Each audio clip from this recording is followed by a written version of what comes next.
सीताराम दोस्तों, आपका फिर से स्वागत है मेरे YouTube चैनल राधे श्याम में। आज हम आपको श्री रामचरितमानस के अध्याय का अगला भाग सुनाते हैं।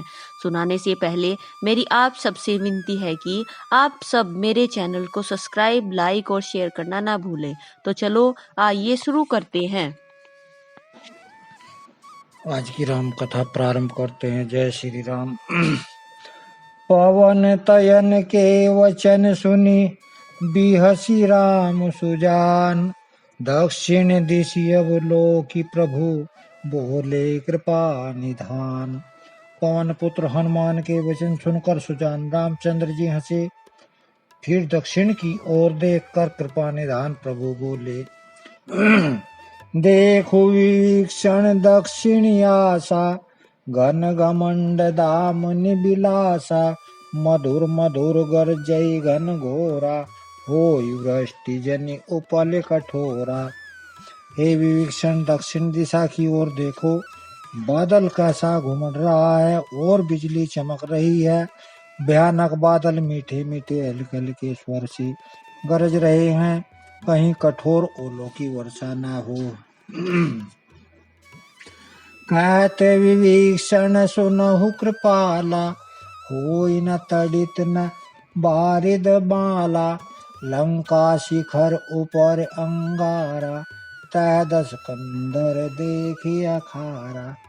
विभीषण बोले, हे कृपालु सुनिए, यह न तो बिजली है और न बादलों की घटा। लंका की चोटी पर एक महल है, 10 ग्रीव रावण वहां नाच गाना अखाड़ा देख रहा है।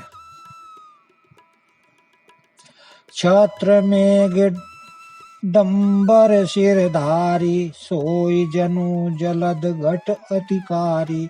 मंदोदरी श्रवण ताड़ंका सोई, प्रभु जनु दामनि दमंगा। रावण ने सिर पर मेघ डंबर, बादलों के डंबर जैसा विशाल और काला छत्र धारण कर रखा है। वही मानो बादलों की अत्यंत काली घटा है। मंदोदरी के कानों में जो कर्ण फूल हिल रहे हैं, हे प्रभु वही मानो बिजली चमक रही है। बाजही ताल मृदंग अनूपा, सोई रव मधुर सुनौ सुर भूपा। प्रभु मुस्कान समुझि अभिमाना, चाप चढ़ाई बान संधाना। हे देवताओं के सम्राट सुनिए, अनुपम ताल और मृदंग बज रहे हैं, वहीं मधुर गर्जन ध्वनि है। रावण का अभिमान समझकर प्रभु मुस्कुराए। उन्होंने धनुष चढ़ाकर उस पर बाण का संधान किया। छत्र मुकुट ताटंग, सब हते एक ही बाण। सबके देखत मही परे, मर्म न कोई जान। और एक ही बाण से रावण के छत्र मुकुट और मंदोदरी के कर्णफूल काट गिराए। सबके देखते देखते वे जमीन पर आ पड़ी, पर इसका भेद कारण किसी ने नहीं जाना। अस कौतुक करि राम सर, परवशी से आई निपंग। रावण सभा ससंग, सब देखी महारस भंग। ऐसा चमत्कार करके रामचंद्र जी का बाण वापस आकर फिर तर्कस में जा घुसा। यह महान रस भंग रंगों में भंग देखकर रावण की सारी सभा भयभीत हो गई। कंप न भूमि न मरुत विशेषा, अस्त्र शस्त्र कछु नयन न देखा। सोचे सब निज हृदय मझारी, असगुण भयो भयंकर भारी। न भूकंप हुआ, न बहुत जोर की हवा आंधी चली, और न अस्त्र शस्त्र ही नेत्रों से दिखे। फिर ये छत्र मुकुट और कर्णफूल कैसे कटकर गिर पड़े। सभी अपने अपने हृदय में सोच रहे हैं कि यह बड़ा भयंकर अपशकुन हुआ। 10 मुख देखि सभा भय पाई, बिहसी वचन कह जुगति बनाई। सिरहु गिरे संतत शुभ जाहि, मुकुट परे कस अस गुण ताहि। सभा को भयभीत देखकर रावण ने हंसकर युक्ति रचकर ये वचन कहे, सिरों का गिरना भी जिसके लिए निरंतर शुभ होता है, उसके लिए मुकुट का गिरना अपशगुन कैसा। शयन करहु निज निज ग्रह जाई, गवन भवन सकल सिर नाई। मंदोदरी सोच उर बसेऊ, जब ते स्वर्ण भूप मोहि थैऊ। अपने अपने घर जाकर सो रहो, डरने की कोई बात नहीं। तब सब लोग सिर नवाकर घर गए। जब से कर्णफूल पृथ्वी पर गिरा, तब से मंदोदरी के हृदय में शोक पस गया। सजल नयन कह जुग कर जोरी, सुनहु प्राणपति विनती मोरी। कंत राम विरोध परिहरहु, जानि मनुज जनि हठ मन धरहु। नेत्रों में जल भरकर दोनों हाथ जोड़कर वह रावण से कहने लगी, हे प्राणनाथ मेरी विनती सुनिए। हे प्रीतम राम जी से विरोध छोड़ दीजिए, उन्हें मनुष्य जानकर मन में हट न पकड़े रहिए। वे स्वरूप रघुवंश मणि करहु वचन विश्वासु, लोक कल्पना वेद कर अंग अंग प्रति चासु। मेरे इन वचनों पर विश्वास कीजिए कि मैं रघुकुल के शिरोमणि रामचंद्र जी विश्व रूप हैं। यह सारा विश्व उन्हीं का रूप है। वेद जिनके अंग अंग में लोकों लोकों की कल्पना करते हैं। पद पाताल शीश अज धामा, अपर लोक अग अग विष रामा। भ्रकुटि विलास भयंकर काला, नयन दिवाकर कच घन माला। पाताल जिन विश्वरूप भगवान का चरण है, ब्रह्मलोक सिर है और अन्य बीच के सब लोकों का विश्राम स्थिति जिनके अन्य भिन्न भिन्न अंगों पर है। भयंकर काल जिनका भ्रकुटि संचालन, भोए का चलना और सूर्य नेत्र बादलों का समूह बाल है। जासु घ्राण अश्वनी कुमारा, निशि और दिवस निमेषि अपारा। स्वर्ण दिशा दस वेद बखानी, मारुत श्वास निगम निज बानी। अश्वनी कुमार जिनकी नासिका है, रात और दिन जिनके अपार निमेष पलक मारना और खोलना है। दसों दिशाएं कान है, वेद ऐसा कहते हैं। वायु श्वास है और वेद जिनकी अपनी वाणी है। अधर लोभ जम दसन कराला, माया हास बाहु दिगपाला। आनन अनल अम्बुपति जीहा, उत्पत्ति पालन प्रलय समीहा। लोभ जिनका अधर खोट है, हे यमराज भयानक दांत हैं। माया हंसी है, दिगपाल भुजाएं हैं। अग्नि मुख है, वरुण जीव है। उत्पत्ति पालन और प्रलय जिनकी चेष्टा क्रिया है। रोम राज अष्टादश भारा, अस्थि शैल सरिता नभ जारा। उदर दधीधि अगधो जताना, जग में प्रभु का बहु कल्पाना। 18 प्रकार के असंख्य वनस्पतियां जिनकी रोमावली हैं। पर्वत अस्थियां हैं, नदियां नसों का जल है। समुद्र पेट है और नरक जिनकी नीचे की इंद्रियां हैं। इस प्रकार प्रभु विश्व में है, अधिक कल्पना उद्भव क्या की जाए। अहंकार शिव बुद्धि अज मन शशि चित महान, मनुज बास सचराचर रूप राम भगवान। शिव जी जिनका अहंकार है, ब्रह्मा बुद्धि चंद्रमा मन और महान विष्णु ही चित हैं। उनकी चराचर रूप भगवान रामचंद्र जी ने मनुष्यों में निवास किया। अस विचार सुन प्राणपति, प्रभु सन व्यारु बिहाई। प्रीति करहु रघुवीर पद, मम अहिवात न जाई। हे प्राणपति सुनिए, ऐसा विचार कर प्रभु से बार छोड़कर रघुवीर जी के चरणों में प्रेम कीजिए। जिससे मेरा सुहाग न जाए। बिहसा नारी वचन सुनि काना, अहो मोह महिमा बलवाना। नारी स्वभाव सत्य सब कही, अवगुण 8 दशा और रही। पत्नी के वचन कानों से सुनकर रावण खूब हंसा और बोला, अहो अहो मोह अज्ञान और की महिमा बड़ी बलवान है। स्त्री का स्वभाव सब सत्य ही कहते हैं कि उसके हृदय में 8 अवगुण सदा रहते हैं। साहस अर्णत चपलता माया, भय अविवेक असोच अदाया। रिपुकर रूप सकल ते गावा, अति विशाल भय मोहि सुनावा। साहस झूठ चंचलता माया छल भय और डरपोकपन, अविवेक मूर्खता अपवित्रता और निर्दयता। तूने शत्रुओं का समृद्ध विराट रूप गाया और मुझे उसका बड़ा भारी भय सुनाया। सो सब प्रिया सहज बस मोरे, समुझ परापर साध अब तोरे।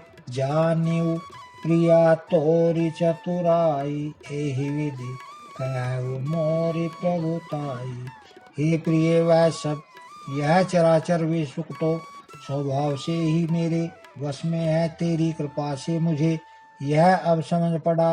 हे प्रिय तेरी चतुराई में जान गया। तू इस प्रकार इस बहाने मेरी प्रभुता के का बखान कर रही है। तब बत कही गूढ़ मृग लोचनी, समुझत सुगध सुनत भय मोचनी। मंदोदरी मन महु अस ठयहु, पियहि काल बस मति भ्रम भयहु। हे मृग नैनी तेरी बातें बड़ी गूढ़ रहस्य भरी हैं। समझने पर सुख देने वाली और सुनने में भय छुड़ाने वाली है। मंदोदरी ने मन में ऐसा निश्चय कर लिया कि पति को काल का वश मति भ्रम हो गया है। यही विधि करत विनोद बहु, प्रात प्रगट 10 कंद। सहज असंक लंक पति सभा, गयौ मद अंध। इस प्रकार अज्ञानवश बहुत से विनोद करते हुए रावण को सवेरा हो गया। तब स्वभाव से ही निडर और घमंड में अंधा लंकापति सभा में गया। फूलई फरई न बेत यद्यपि, सुधा बरसहि जलद। मरुक हृदय न चेत, जो गुरु मिलहि विरंची सम। यद्यपि बादल अमृत सा जल बरसाते हैं तो भी बेत फूलता फलता नहीं। इसी प्रकार चाहे ब्रह्मा के समान भी ज्ञानी गुरु मिले तो भी मूर्ख के हृदय में चेत ज्ञान नहीं होता। या प्रात जागे रघुराई, पूछा मत सब सचिव बुलाई। कहु बेगी का करिय उपाय, जामवंत कह पद सिरुनाई। यहाँ सुबेल पर्वत पर प्रातः काल रघुनाथ जी जागे और उन्होंने सब मंत्रियों को बुलाकर सलाह पूछी कि शीघ्र बताइए अब क्या उपाय करना चाहिए। जामवंत ने रामचंद्र जी के चरणों में सिर नवाकर कहा, सुनो सर्वज्ञ सकल उर्वासी, बुद्धि बल तेज धर्म गुण राशि। मंत्र कहु निज मति अनुसारा, दूत पठाइए बाली कुमारा। हे सर्वज्ञ सब कुछ जानने वाले, हे सबके हृदय में बसने वाले अंतर्यामी, हे बुद्धि बल तेज धर्म और गुणों की राशि, सुनिए। मैं अपनी बुद्धि के अनुसार सलाह देता हूँ कि बाली कुमार अंगद को दूत बनाकर भेजा जाए। नेक मंत्र सबके मन माना, अंगद सन कह कृपा निधाना। बाली तयन बुद्धि बल गुण धामा, लंका जाहु तात मम कामा। यह अच्छी सलाह सबके मन को में अच्छी जच गई। कृपा के निधान रामचंद्र जी ने अंगद से कहा, हे बल बुद्धि और गुणों के धाम बाली पुत्र, हे तात तुम मेरे काम के लिए लंका जाओ। बहुत बुझाई तुम्हारी का कहू, परम चतुर में जानत ऐऊ। काजू हमार ता सुहित होई, रिपुसन करहु बात बत कही सोई। तुमको बहुत समझा कर क्या कहूँ, मैं जानता हूँ तुम परम चतुर हो। शत्रु से वही बातचीत करना जिससे हमारा काम हो और उसका कल्याण हो। प्रभु अज्ञाधरि शीश चरण बंदी अंगद उठे, सोई गुण सागर ईश राम कृपा जा पर करे। प्रभु की आका सिर चढ़ाकर और उसके चरणों की वंदना करके अंगद जी उठे और बोले, हे भगवान श्री राम जी, आप जिस पर कृपा करें वही गुणों का समुद्र हो जाता है। स्वम सिंधु सिद्ध सब काज नाथ, मोहि आदर दियहु। अस विचारि जुबराज तन, पुलकित हर्षित हियहु। स्वामी के सब कार्य अपने आप सिद्ध हैं, यह तो प्रभु ने मुझको आदर दिया है जो मुझे अपने कार्य पर भेज रहे हैं। ऐसा विचार कर युवराज अंगद का हृदय हर्षित और शरीर पुलकित हो गया। बंदी चरण उर धरि प्रभुताई, अंगद चले हु सबहि सिरुनाई। प्रभु प्रताप उर सहज असंका, रण बाकुरा बाल सुत बंका। चरणों की वंदना करके और भगवान की प्रभुता हृदय में धरकर अंगद सबको सिर नवा कर चले। प्रभु के प्रताप को हृदय में धारण किए हुए रण कुबेरो वीर बाली पुत्र स्वाभाविक की निर्भय हैं। पुर पाठत रावण कर बेटा, खेलत रास होई गे भेटा। बात ही बात करस बढ़ियाई, जुगल अतुल बल पुन तनु तरुणाई। लंका में प्रवेश करते ही रावण के पुत्र से भेंट हो गई। जो वहां खेल रहा था, बातों ही बातों में दोनों में झगड़ा बढ़ गया, क्योंकि दोनों ही अतुलनीय बलवान थे और फिर दोनों की युवा अवस्था थी। ते अंगद कहु लाति उठाई, गही पद पट केउ भूमि भवाई। निशिचर निकर देखी भट भारी, जह तह चले न सकहि पुरा पुकारी। उसने अंगद पर लात उठाई। अंगद ने वही पैर पकड़कर उसे घुमाकर जमीन पर दे पटका, मार गिराया। राक्षस के समूह भारी योद्धा देखकर जहां तहां भाग चले। वे डर के मारे पुकार भी न मचा सके। एक एक सन मरमु न कही, समुझि तासु वध चुप करि रही। भयउ कोलाहल नगर मझारी, आवा कपिलंका जय जारी। एक दूसरे को मर्म असली बात नहीं बतलाते। उस रावण के पुत्र का वध समझकर सब चुप मार कर रह जाते हैं। रावण पुत्र की मृत्यु जानकर राक्षसों को भय के मारे भागते देखकर नगर भर में कोलाहल मच गया कि जिसने लंका जलाई थी वही वानर फिर आ गया है। अब दो कहो कहा करही कर तारा, अति सबित सब करही विचारा।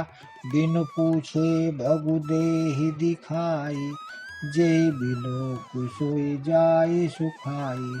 और सब अत्यंत भयभीत होकर विचार करने लगे कि विधाता अब न जाने क्या करेगा। वे बिना पूछ के ही अंगद को रावण के दरबार की राह बता देते हैं। जिसे ही में देखते हैं वही डर के मारे सूख जाता है। गयहु सभा दरबार तब, सुमरी राम पद कंज। सिंह ठवनि इत उत चितौ, धीर वीर बलपुंज। श्री रामचंद्र के चरण कमलों का स्मरण करके अंगद रावण की सभा के द्वार पर गए। और में धीर वीर और बल की राशि अंगद सिंह की ऐसी शान से इधर उधर देखने लगे। तुरत निशाचर एक पठावा, समाचार रावण ही जनावा। सुनत बिहसी बोला 10 सीसा, आनहु बोली कहाँ कर कीसा।